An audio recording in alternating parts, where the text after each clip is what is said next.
What's good, everybody? Back with another classic, True to the Game by Terry Woods. The cheddar will be better. Quad sat in the living room of his secret hideout and placed the counting machine on the table. Pulling a chair, he organized all the money in a safe. He plugged the counting machine into a socket, sat back, and watched it do its job. 2 hours later, the total was looking him in the face. Gotta be a mistake, he thought. But there was no mistake. He was speechless. The machine totaled his money at $17.2 million. I'm a millionaire, he said to the fish in the tank. He had an idea, but had never counted the money that was in the safe. He wanted to jump, shout, knock himself out. Then he sat down and began counting again. The total was the same.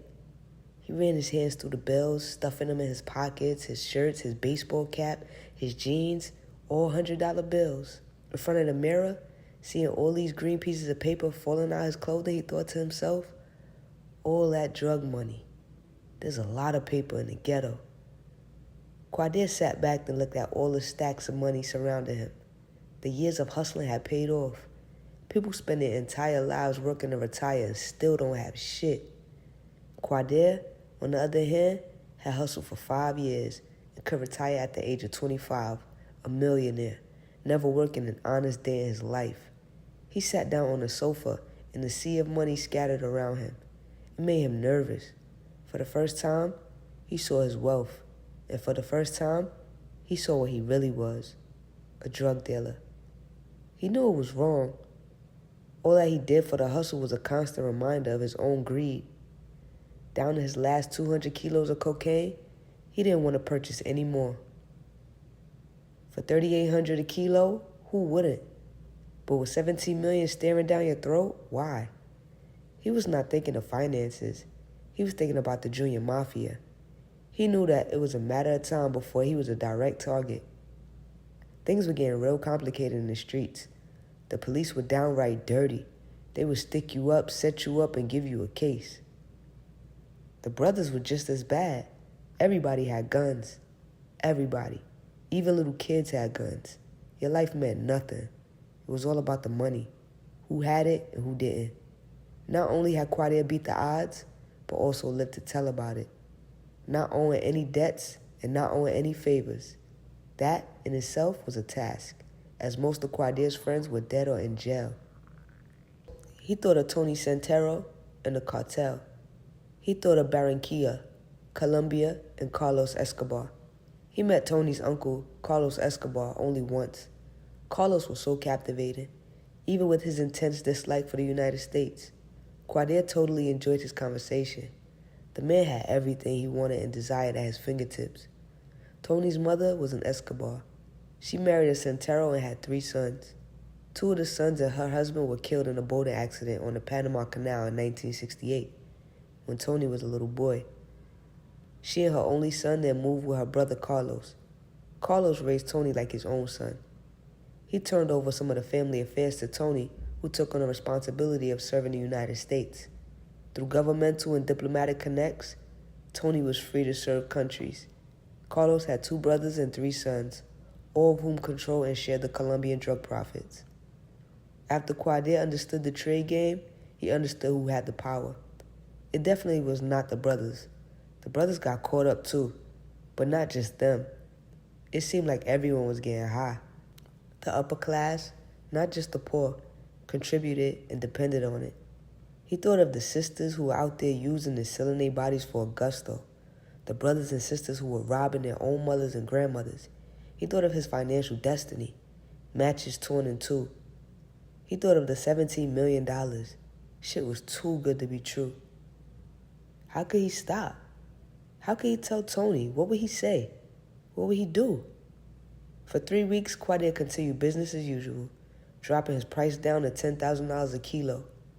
Everybody and their mother was trying to see Rawson and Reds, who had basically taken over the Ave. Quadir couldn't figure it out. Seemed like out of nowhere. Not only were they selling his shit, but also buying shit from him and doing their own thing. Rick and 40 were tailing up the drug game down Richard Allen.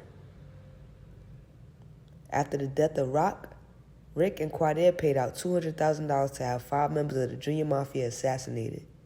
Within the past 3 weeks in the city, there had been 12 drug-related murders, all of which directly involved the Junior Mafia. Quadir was tired of the small circuit. He was tired of the drug game. He wanted to not have to walk or drive so fast. He didn't want to look over his shoulder and peek around corners. He was ready to take his money, sit back, and enjoy life. Finally, Quad paged Tony and sat back and waited. An hour later, Tony Santero was telling him he would be there in 3 more weeks. That's what I was calling you to speak to you about. Is there something wrong, Quadir? It's like this. I'm not gonna re-up. What? The hell do you mean? Retire? What I said. Tony, I'm done, man. I'm finished. I can't take it anymore. This shit is really starting to get to me. It's like every day and every night I got people chasing me down. Give me this, give me that. And there's the Junior Mafia. They've been knocking off my family. Well, kill them back, Tony said, not understanding. Everyone is going for self. Things are changing. They are losing honor. Everybody's snitching now. And then there's Gina. I'm not spending any time with her. I want to retire alive. Yeah, I know. That's one nice looking girl you got there. She's real nice, man. You know I would love to fuck her. Yeah, but you can't, so why feel it? See, that's the problem with you black guys. You don't like to share, do you? I'll share some pussy with you, Tony. Just not that pussy. Well, are you sure that's what you want to do? Yeah, I'm positive. Well, how can I say this? You can't do nothing, man. You can't lie to me. But if you're really stopping and you want out, then fine, okay. Give me $5 million and you are free to go. $5 million rolled out of his tongue behind a Colombian accent as his voice grew stern. And remember, you're retired. I find out that you're lying to me, you know you'd be betraying me and my family. You know I know what you're doing. Tony, all my life, you took care of me and you helped me. I would never cross you. Why not 2? No, for you, $4 million, Quadir, and no less. 3, 4, 3.25, 3.5, and that's it. Okay, 3.5, and that's it. Take it to the princess docked at the harbor. Give it to my cousin Sancho. Take his number. Breathing easier, Quad thanked him. Keep in touch, Q, and remember what I said. You're retired. Quadir separated $3.5 million and put the rest back in the bags and locked it in the safe. Gina was glad to be out of chemistry class and drove straight home. She marveled at the sight of Quad's keys on the vestibule table. Quadir, are you here? Yeah. Where are you? Down here. What's up? Come here, baby, we gotta talk. She joined him in the playroom, wondering what was up, and walked into his arms. I've been thinking lately. Gina, you know, I haven't been home a lot lately. I've been so busy taking care of business and that I haven't been taking care of you. True enough, thought Gina, taking a seat. So, he's finally fessing up about the bitch Sherelle. I talked with Tony today.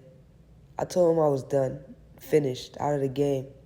The coke I got, I'm gonna get rid of, and that's it. Gina couldn't speak, her mind racing to compute the implications of his retirement from the game. Did I push him too far? Did I demand too much? Will they let him retire? Where will all the shopping money come from if he stops? She kept her cool and listened to him. He slipped a small baby blue box out of his pocket. He opened it and showed her the contents.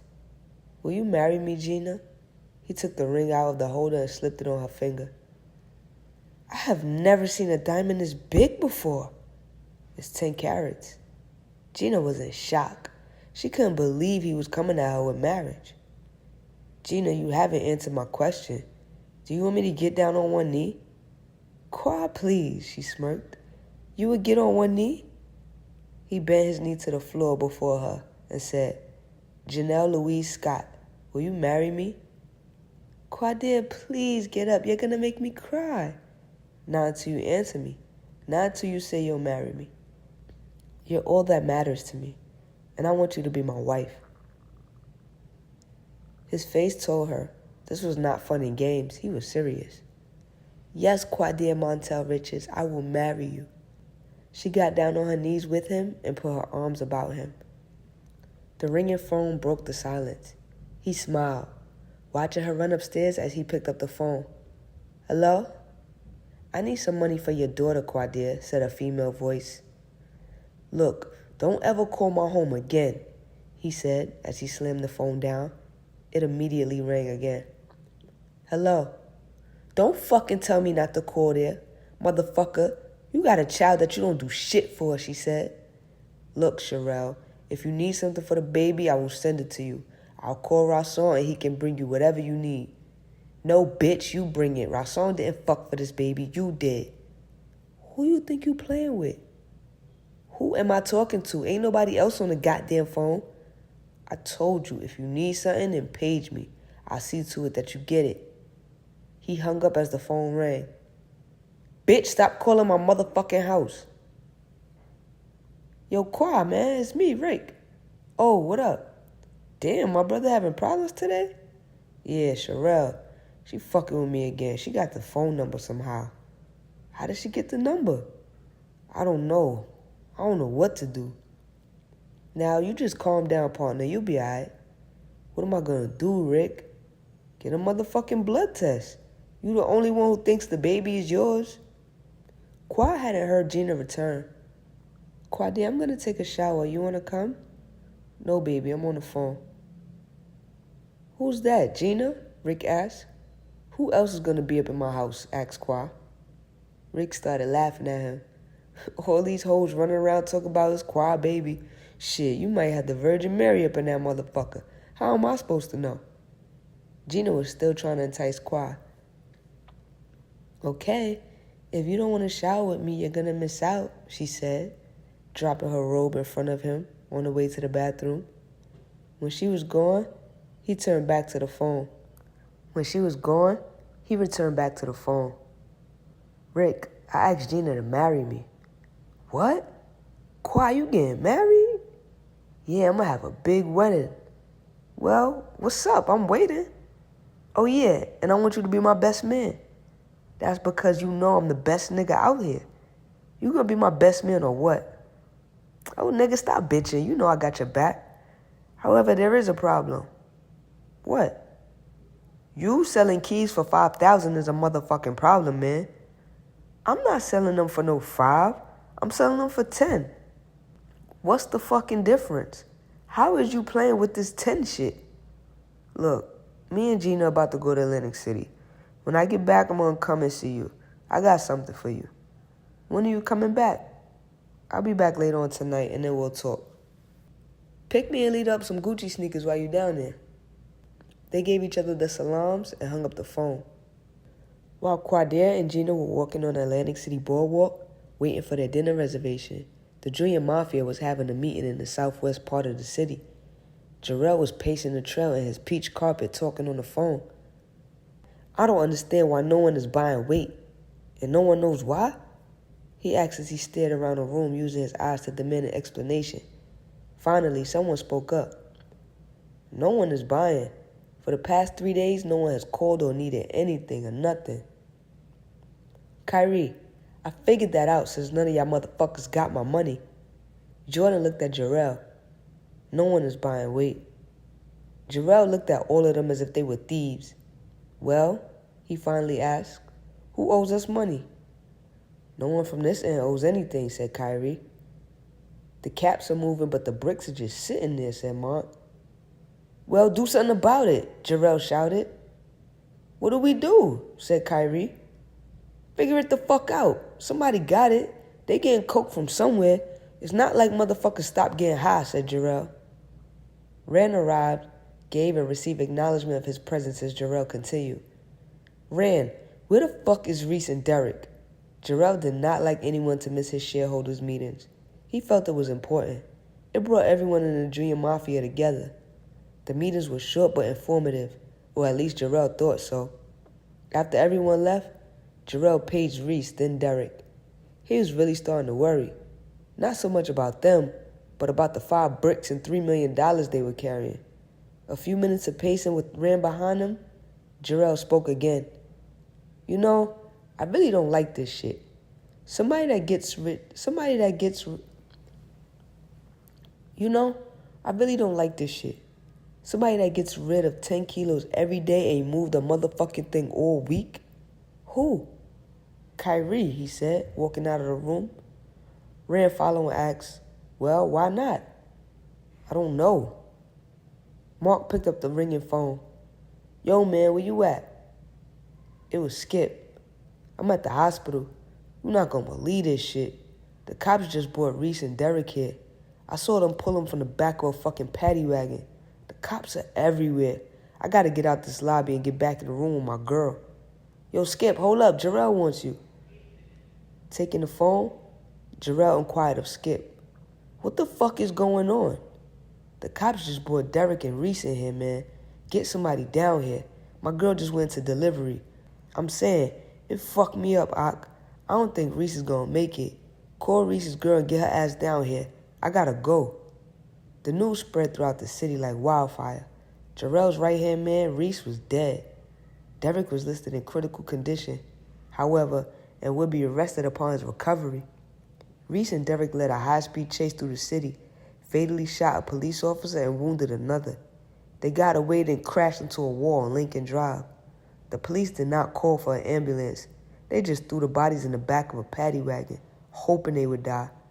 The Volvo they were driving was taken into custody.